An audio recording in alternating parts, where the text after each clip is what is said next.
போட்டித் தேர்வு ஆர்வலர்கள் அனைவருக்கும் அன்பு வணக்கம். இது உங்கள் நவீன் டிஎன்பிஎஸ்சி. நண்பர்களே, வெகு நாட்களுக்கு அப்புறம் பார்க்குறோம். இன்னைக்கு நம்ம பார்க்க போகிறது நீதி கட்சி யூனிட் 6 அப்படின்னு சொல்லக்கூடிய யூனிட்ல ஒரு மிக முக்கியமான டாப்பிக்காக நம்ம நீதி கட்சியை சொல்லலாம்.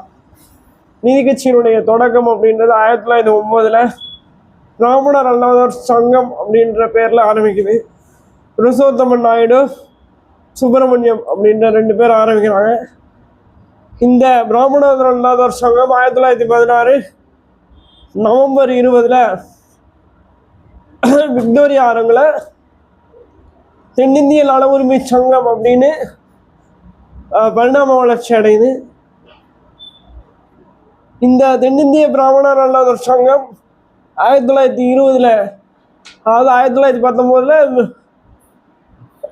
விண்டோ மார்லி சட்டத்திருத்தத்தின் அடிப்படையில் நடைபெற்ற அந்த சென்னை மாகாண சட்டசபை தேர்தலில் போட்டியிட்டு மொத்தம் இருக்கக்கூடிய 98 இடங்கள்ல 63 இடங்கள்ல ஜெயிச்சு ஆட்சி அமைக்கிறாங்க.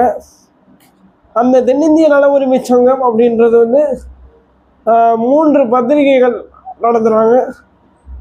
ஜஸ்டிஸ், ஆந்திர பிரகாசிகா, திராவிடன் அப்படின்ற அந்த 3 பத்திரிகை.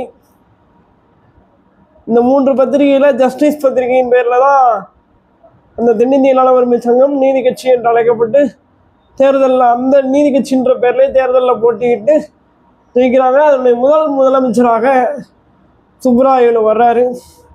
தொடர்ந்து 13 ஆண்டுகளாக ஆட்சி செய்கிறாங்க. இன்னைக்கு இருக்கக்கூடிய நிறைய விஷயங்களுக்கு வித்திட்டது இந்த 13 ஆண்டு கால ஆட்சியில தான்.